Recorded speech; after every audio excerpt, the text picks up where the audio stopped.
This is the bonus story, right? Bonus story! We're talking about Fast and Furious and Jurassic Park. The ultimate I'm sorry, I gotta get the laughs out now. The ultimate crossover, guys. Oh, jeez. Yes, Jurassic World's Colin Trevorrow has A+ reaction to Fast and Furious crossover talks.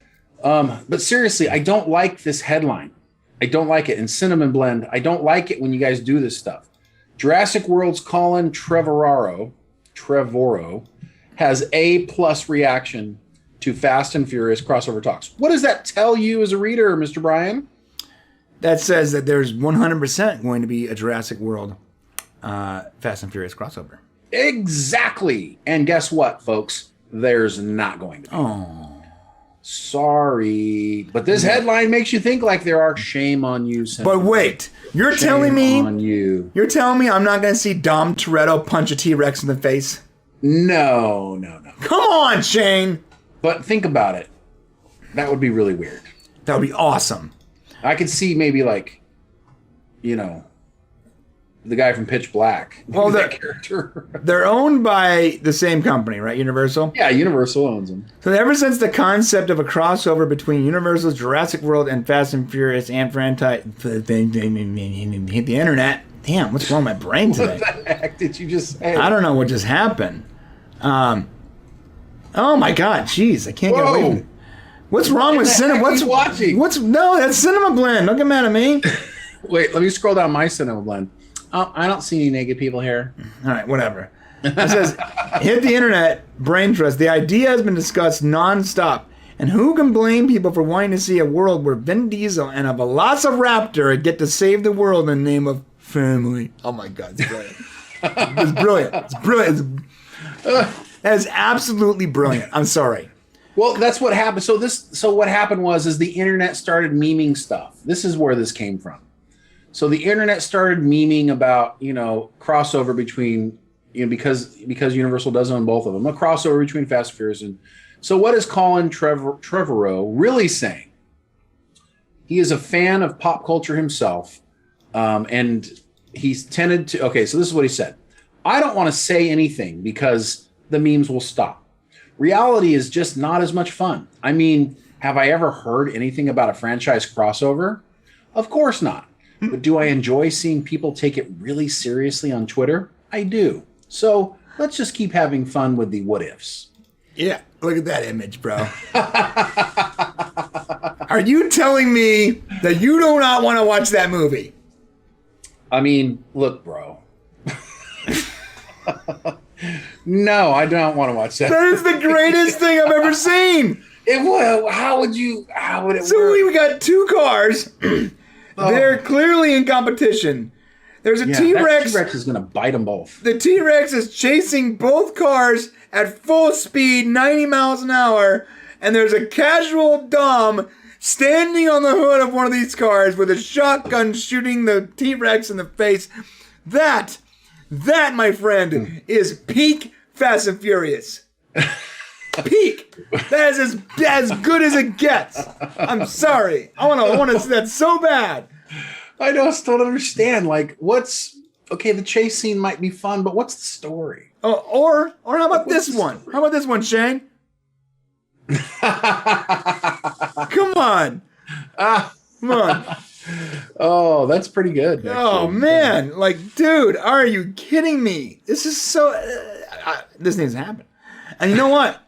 You know why it needs to happen? Why? Because it can. It can't. This is not a hard deal to make. Universal owns both properties. These are the two biggest properties Universal owns. Okay. Are you telling me you can't write a script where they exist in the same universe? No, realistically. No, this is not a ridiculous. You can, but it's ridiculous. I mean, you could. Okay, hold up, Shane. You could also throw some Harry Potter in there too, because no, you can't. No, you can't, because Universal. No, because Universal doesn't exist in the same time frame or period or anything, and there are very clear rules. The rules in Jurassic Park are the same as the rules in Fast and Furious. They both have sort of ridiculous concepts on physics and science, and they both exist in their own bubbles. Jurassic Park. Yeah. What? Jurassic's a little more potentially possible. When Michael Crichton wrote that novel, you were like, oh wow, this could possibly really happen. Right. But Fast and Furious, I promise you, they're not going to drive a thing off a cliff, hook it to a tow thing, and then drag it halfway across the ocean. It's just not going to happen. But since the first Jurassic World, Jurassic Park, it's gotten a little crazier and crazier. Just like the very first Fast and Furious was totally a normal movie. It was about some street racers. There was no crazy. I mean, the stunts were like very minimal. It was about the characters.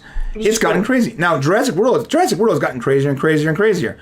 There's like there's like genetically modified dinosaurs with like heat-seeking. It's crazy. Yeah, Here's the deal. They're owned by the same company. Jurassic World, Jurassic Park, all the events that took place in those movies largely took place in their own little bubbles. Most of the population doesn't know or care about it, or probably would care about it, but don't know about it. Fast and Furious, a lot of those events took place outside the normal common knowledge. Why couldn't they cross over? Okay, then I'll give you a story. You ready? Here it is. Okay. Somehow, dinosaur genes are infused into Toretto's car, and the vehicle becomes alive like a T-Rex inside of it, and he has to somehow find a way to control this car that is now turned into like a real-life dinosaur. Okay. Yes, that's ridiculous. That's not... That's the way I see it. No, that's not... No, that wouldn't work. It wouldn't work, right? No, but these guys are like...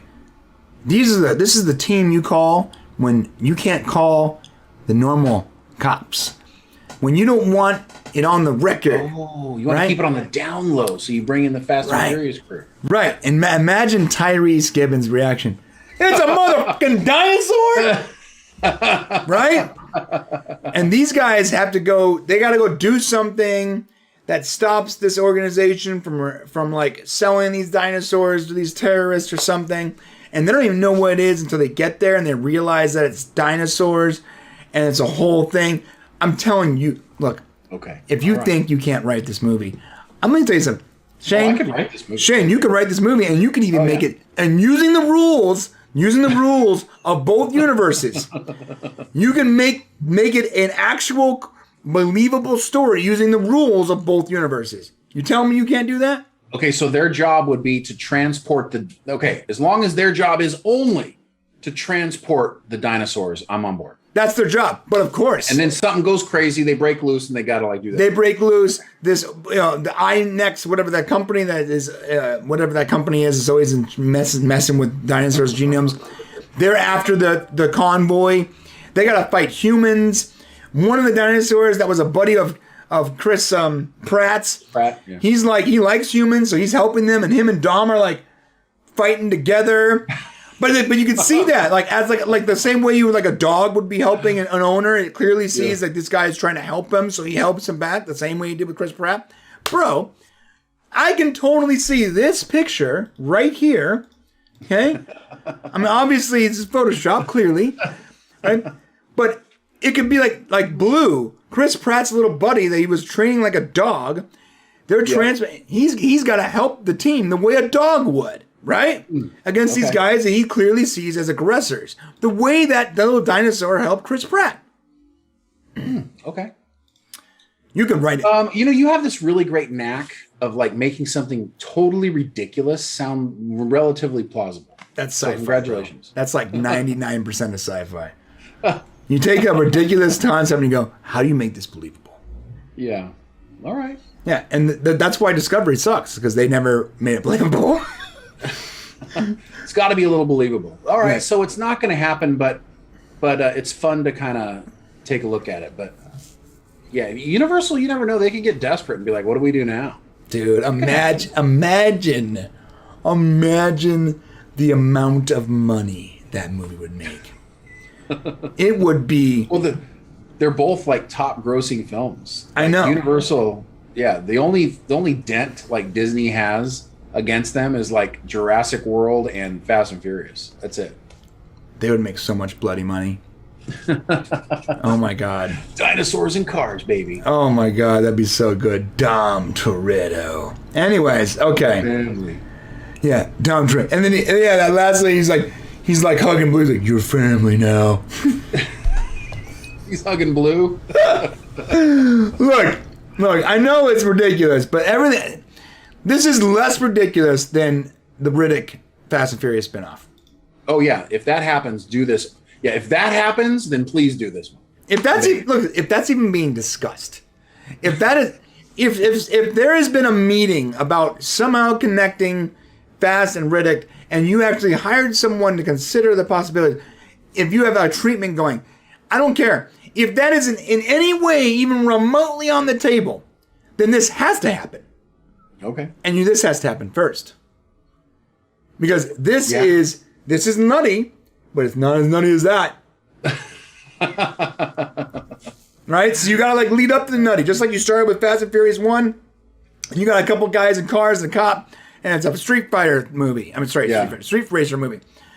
And that accelerated. Then you had 2 Fast and Furious. You need a logo right now, Brian, that's like Brian's World, and it's like, Brian's World, Brian's... No. You show it over. No, man, 2 Fast and Furious. Idea. You had that cop and another criminal, and now they're fighting a drug lord. And it wasn't just about street racing. And they're fighting a drug lord, and they're trying to take down a drug lord with cars. Okay. And that was a little more believable. Still crazy. Had some stunts that were but believable.